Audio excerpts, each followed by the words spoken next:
Subscribe to our YouTube channel and press the bell icon to get the latest updates. I'm with Dr. Srinath Reddy, the head of the Public Health Foundation of India and a member of the Indian Council for Medical Research, the ICMR's task force on this COVID outbreak. Dr. Reddy, welcome to The Print. Thank you. My first question to you is about the situation in India today. This is the 25th of April, 23,000 positive cases and 700 odd deaths. What is your reading of it? Well, I think the lockdown has been very beneficial in very many ways in slowing down the spread of the epidemic. We have not been able to completely break down the chain of transmission, but I think we have slowed it down measurably. And I think that has given us time, firstly, to improve the preparedness of our health services and social services, and then examine how we can actually come out of the lockdown in differentiated but staged response. Okay. But certainly in terms of the public health benefit, I think we have achieved in containing the epidemic spread substantially. The hot zones are mainly in 6 cities. Yeah. Though several districts have shown sporadic cases, still we find that the spread in terms of large numbers has been greatly contained. We do not see the rural areas currently being affected, and that's our strength in any case. That's a good thing for us. And we are also seeing that even in terms of some of the other indicators, like the influenza-like illness, which is being monitored by the Integrated Disease Surveillance Program, we're not seeing a large flood of cases happening there as well. And certainly the hospitals are not overcrowded with serious acute respiratory infections. Right. So overall, if you actually look at a 3-dimensional picture with multiple measures, it appears that the lockdown has yielded benefits. Do you think the lockdown should continue? Because now we're perhaps in another week until the 3rd of May. What is your take on that? I think we are in it for the long haul. Right. It's not going to disappear from this planet overnight. Whether the lockdown continues or not. Whether the lockdown continues or not. However, we need to be very cautious in the manner in which we release ourselves from the lockdown. In what way? In a sense that it has to be a differentiated and staged response. It can't be as though the curtains are suddenly lifted. Yeah, and everybody's free, you remove your masks. It's not just back to where we were. Yeah. It's not back to normal. It's not back to normal. No way. It's not going to be back to normal, at least for a year or probably beyond. I see. So you are looking at mid-2021. Yes, because we also have to prepare for the winter. This winter, because assuming that we have gained control, and maybe the weather will play a favorable role in slowing down the epidemic and containing it now. In the summer? In the summer. We're not sure about it, but that's likely if this behaves like the other coronaviruses. And the way we have seen the geographic pattern so far across the world, it is mostly in the northern hemisphere that the virus has really been most active. Right. And now we are going to see it in the southern hemisphere, and we'll have to watch the scene. So assuming that the virus actually slows down a bit in our summer, we'll have to prepare ourselves for its rearing its head again in winter.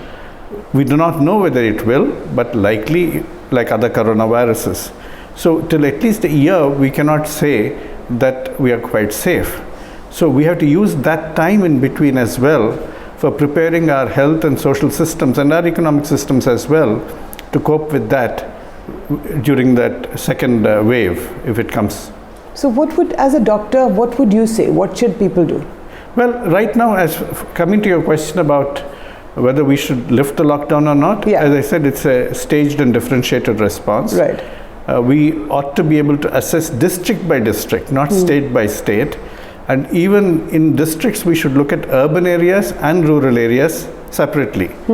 Because rural areas have been generally protected so far. Yeah. And if it appears that by and large, some of the districts are not widely affected by the virus, and particularly if the rural areas are safe, we would like to actually ensure that those areas are protected, those districts are protected.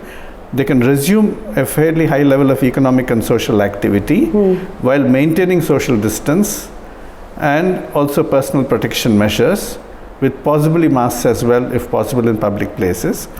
But I think important thing is to try and contain as much as possible the transmission of the virus from the urban component to the rural component. That means essentially the services that are most needed and the goods that are most needed should be permitted, but urban ingress into rural areas, which carries the potential threat of the virus being transported there, should be greatly regulated and controlled. Because our advantages are young age of the population, Right. as well as our large rural component, which, unlike the OECD countries which have been affected now, Right. have had a much larger urban and mobile and older population. So keep the rural areas somewhat separated from the somewhat protected. urban, Yes. protected from the urban area. Yes. So the people, so the migrants that we saw, especially in the north, especially in North India, from Delhi and other parts, that went back home to UP, Bihar, Rajasthan, they should stay there. They should stay there. In fact, they're safer there than here. In fact, I wish even the migrants who are contained here and prevented from going back, I wish they were allowed to go in the first wave, and they were assisted in But doing so. there was a fear at the time that they should stay where they are because they should not carry the virus back to, Well, to their actually, homes in rural at India. that point in time, not so much now, but at that point in time, their likelihood of being virus carriers was very little, because the virus came in first through foreign returned travelers Right. and their immediate contacts. Now, the kind of places that these people worked in, construction sites and other kinds of sites that they worked in, as well as the kind of places they stayed in, there was very little probability that they would have encountered any of the people who had returned from abroad, or their family members, or their drivers, or others. Unlike, the So the working class was not going to be that much. Unfortunately, the social divides are such that these workers who live in very poor environments and work in very poor environments would not have come into contact with those people in the first wave. So if they had returned to their villages, they would not have actually carried the virus with them. Now they've been locked up here, we don't know what's happened to them, but I think generally they're unlikely to have been contaminated by the virus. But you're part of the ICMR task force. Didn't you guys discuss this? No, this matter never came up. These are decisions that are taken at a different level, at the political level. Okay. So anyway, now we have these people, large numbers, who have gone back under very difficult circumstances. Several chief ministers are saying that they will assist in bringing the migrants from their states, like UP is planning to send buses. They have already sent buses to Kota. So that's a good thing. I think so. I think it's, if necessary, they can be quarantined close to home. Yeah. And they can be tested as well if needed. Right. Obviously antigen testing is not possible unless you do pool testing, but you could even test with antibody tests and then find out how many of them are likely to have been exposed. But the idea is that if we carry them back, if they wish to go back, that is. Wish to come back to Delhi and other parts. No, but if people want to stay on in Delhi, those who have been restricted here, or others who want to come back, then if they want to come back, then they can be tested if necessary in pool testing, and then they can be cleared. But actually, the current situation is a little untenable, because we are permitting them to move around in the state where they are contained. But Right. we're not allowing them to cross the state borders. So if they are actually carrying the virus, if they're moving from place to place within the state, then obviously they're carrying the virus. So I think we have to be fairly consistent in our assessment whether they're posing a danger or not. If we feel that currently they're posing a danger, let us test at least to random sample testing or pool testing and be done with it. Across the hotspots. Across the hotspots, Okay. across the hotspots. But make sure that their financial security, health security, and social security are assured. So that's a good point, because a lot of people, when even at home in their villages, perhaps may not be able to do as well as financially as they are probably in the cities, which is why they come in the first place, to Yes. to make some more money. Yes. So what if they want to come back to, say, Delhi? Well, if they want to come back to Delhi, obviously Delhi is an area which is still yet to fully control the epidemic, though they are achieving a great amount of success in it. Right. I would say that if they wish to come back for their occupations here, they can be screened, and then basically there is multiple levels of screening based on symptoms. Yes. And then secondly, we could actually, if we have kits available, we could do antibody testing, and then if necessary do pooled antigen testing, and then let them get back to work. So just to explain to our viewers, the pooled antigen testing is the RT-PCR, which is that's right. And that's the swab that you take from inside the mouth and down into the throat. Either the throat or the nose. Right, and so that's the swab that gives you a sample, and then you test for the virus. Yes. And the antibody testing is the rapid antibody testing, which actually gives you an evidence of whether you've been recently or somewhat distantly exposed to the virus, because there are two antibodies. One which starts going up from the 7th day and usually fades away by the 28th day, and the other one starts going up from the 10th day, peaks around 28th day, but lasts much longer. But in the hot zones, definitely we need to contain the hot zones very strictly. But even within those districts, I would say, keep the urban-rural separation intact. So the states would have to take the lead in carrying out this massive exercise. Of course. I mean, I think ultimately it depends on the states. I would say the policy should be made at the central level, of course in consultation with the states, right. But the planning should be done at the state level, but the implementation with a fair amount of context-specific flexibility should be done at the district level. It's only when you decentralize it to that much, you will be able to get the response which is context-specific. At the same time, you will be able to build the partnerships on the ground, right, which are required for effective implementation of any strategy that you want. So now, Dr. Reddy, we've been 4 weeks at least in India in this lockdown, and you hear a lot of questions about whether India has tested enough, right from WHO downwards. What do you think? Well, I think the whole idea of testing has been slightly misinterpreted. Even WHO did not say go and test everybody. It's like casting a net in the ocean.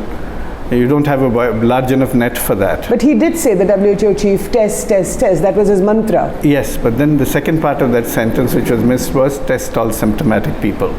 Okay. So it was not just testing. I'm not giving him the benefit of doubt. Right. But the whole idea here is, what is testing meant for? Testing is essentially meant to identify a person who is infected at the moment. That's with the antigen testing. Yeah. And who might pose a threat to others and therefore needs to be isolated. Yeah. Now, whether it is because we did not have the number of kits at that time, this is a new virus. Every country was competing for the kits. Right. For whatever reason, testing across the country would have been extremely difficult. Yeah.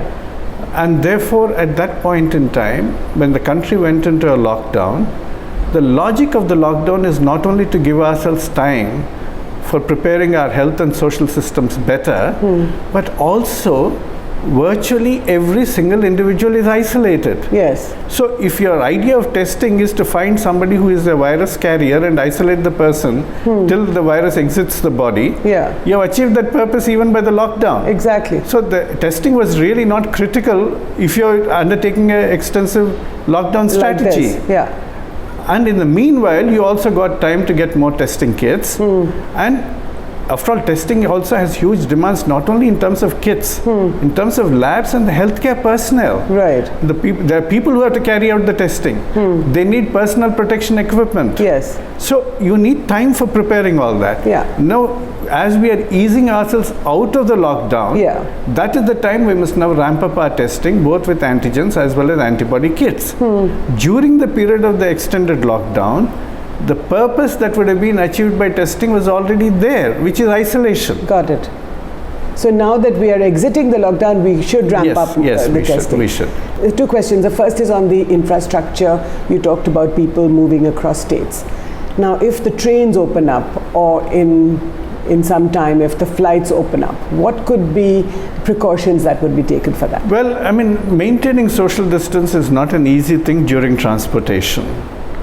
And in flights, even the so-called leaving the middle seat empty Yeah. is not necessarily a guarantee. Right. So I think as far as possible, we must insist on masks. We must insist on hand washing or hand sanitizers being quite liberally used. And maybe people who are actually having a temperature, like the thermal screening, thermal gun screening, they should be not allowed to board the flights or even enter the airport for that matter, but or the train for that matter. But I think one of the important things that we have learned is, if many people can actually work from home, avoid non-essential travel, and you can triage that, then your public transportation or commercial transportation can be limited for essential travel. We can't think of crowds in airports and train stations like we did earlier. Secondly, But that's bound to happen. no, we need to limit it. A good deal of our economic activity, other than actual manufacturing and farming, can be carried out from home. I mean, we have learned that lesson even now. So why do people have to keep running between cities for meetings? You can do that without that. Right. So, But tell me, Dr. Reddy, as a doctor, you've been a doctor all your life. The stigma that you see today attached to the coronavirus and how doctors are being attacked, healthcare workers are being attacked, what do you think? I think it's absolutely unfortunate. It's terrible. The people who are attacking doctors do not recognize that these people are doing tremendous selfless service at some personal risk. But surely they would understand that. If you're coming to help me, I'm not going to attack you. No, I think the worry has been that these people are virus carriers. And I think the fever and the fear has reached a high pitch because of the kind of fear that we have stoked in the media. If you say it's a dangerous pandemic, it's killing millions or it's going to kill millions, everybody is scared out of their wits. After all, we are likely to see overall, when all the numbers globally are counted, maybe 2 or 3 years down the road, when we get all the data, the mortality is not going to be more than 1%. Okay. In fact, that was like H1N1, where the fear was exaggerated and ultimately it turned out to be a very, very low percentage of mortality. Right. So we know that it's not a disease that's going to kill everybody or a very large number. It's not a disease that is going to kill young people. It's likely to kill people who are very elderly and are likely to also have Other diseases. coexisting diseases. Right. So the moment we start using terms like Vaishik Mahamari rather than saying Corona ki bimari, the whole tenor changes. People are scared. They start looking at a live person as well as a dead person as a threat to their own health, their own family's health. Right. I think we need to sort of lower the gear or lower the pitch on this kind of description of the epidemic. I'm not saying that we should dismiss it casually. Yeah. We must tell people to take care. But I think it's absolutely necessary for us to say the enemy is the virus, not your neighbor, not the doctor, not the person from the northeast who you think is of a different ethnicity. Yeah. So I think we must actually ensure that the social solidarity is actually built up, because ultimately it's a collective response.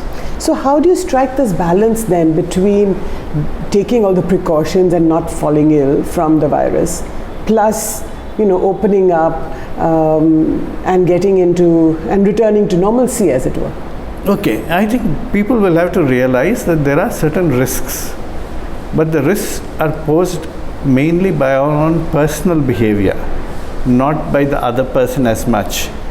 If you are staying away from another person by at least 2 meters, you're wearing your mask, you're using your hand sanitizers, you're washing your hands, even if the other person is infected. Let us say the other person is asymptomatic, is carrying the virus but unaware. Now we are hearing a lot about asymptomatic That's right. people. The people who don't have symptoms but are carrying the virus. That person may not be knowing what's happening. Yeah. But if you are observing all your precautions of social distancing, personal hygiene, masks, then you're relatively safe. Think of it like driving in Delhi. Now, you don't know which car is going to suddenly swerve into your path. That's right. With the kind of driving that Delhi drivers do. Yeah. So, you take your precautions that you keep a safe distance from other cars. So, therefore, you don't know whether the other person is going to carry the virus or not. You keep your distance. So you should return to normalcy, and there has to be a balance between sort of doing your daily work and not treating people like they were outcasts. Most certainly not. It's as I said, the virus is the enemy, not your neighbor. So last question, Dr. Reddy, on say the SAARC region, South Asia. After all, viruses don't take permission to cross borders. They don't need visas. What should India, as the largest country in South Asia, do? I think the Prime Minister has done very well by establishing the SAARC platform for cooperation. Fortunately, it appears that the SAARC region is doing quite well so far. And why is that? Well, multiple reasons. It could be they're speculative partly. But why don't you speculate on some? Okay. Firstly, the temperature zone, maybe hotter temperatures. Okay, that's one. Secondly, the question of whether we have had a long history of BCG vaccination, would you agree with that? Which is not specific to the virus, but is an immunopotentiator, which actually is a non-specific potentiator of immunity. Would you agree with that? Well, there is a possibility, but the proof is not available. In science, you have something called hypothesis generating and hypothesis testing. Okay. Whatever evidence we have within quotes are hypothesis generating, right? Not hypothesis testing. So no studies have shown studies this. have been started now. Yeah, they have started. So secondly, BCG immunization. Polio could be the same thing. Suddenly there's somebody talking about polio. Right. Now, polio also could be a non-specific immunopotentiator for all we know. Third, we do not know whether endemicity of malaria has been protective, as some people are saying. Now, that again is a hypothesis. These are what we call ecological comparisons, which could have multiple other factors interfering, and therefore we can draw false conclusions by what's called confounding, the ecological fallacy. But nevertheless, if you're a bookie in a horse race, you'll say, okay, these are all the factors, minor factors, apart from the pedigree and the racing record. Right. These are the other factors that I'll take into account to build the probability of the horse winning the race. Right. So maybe all of these are there, or some of them are there. I have no idea. I'd rather, as a scientist, wait for evidence to build in. But at the moment, I'm saying that whatever is the hypothesis, it seems to be working in our favor. Younger population, more rural population, and that's the comparison hotter climate with the West. That's the comparison with the West. But I'm also saying, be careful about the winter. So watch, use the time. Suppose we do see this coming down substantially by end of May or June, then use the time till September to really build up your health and social systems. Right. And when I say health system, it is not just the hospitals and ventilators. They're the ultimate thin end of the wedge. What we really require to do at this point in time is to build up our primary healthcare system and district hospitals. Because 85% of the people are not going to require hospitalization. Sure. They require to be looked after at the primary care and the district hospital. Contact tracing, home isolation, health education to the community, all of these are done at the primary care level. Right. And that's why I get very amused when I see TV channels. Okay. It is the heads of large corporate hospitals who are there all the time on TV channels, the poor district health officer, the frontline health worker who are actually doing the job on the ground never feature there. So let us not glamorize our approach to healthcare as well. The real goods are going to be delivered on the ground in primary healthcare, in district hospitals, in public hospitals. The private sector definitely has a role to play. Right. Advanced hospitals have a role to play. But it is not the ventilator that is going to be the winning symbol of this fight. It is the person who is actually knocking on the door to find out whether you have fever or cough in a village or a small ward. That's going to be winning the battle for you. Dr. Reddy, thank you so much for your time. Thank you. This is Jyoti Malhotra for The Print. Please continue to watch our YouTube channel. It's live and buzzing.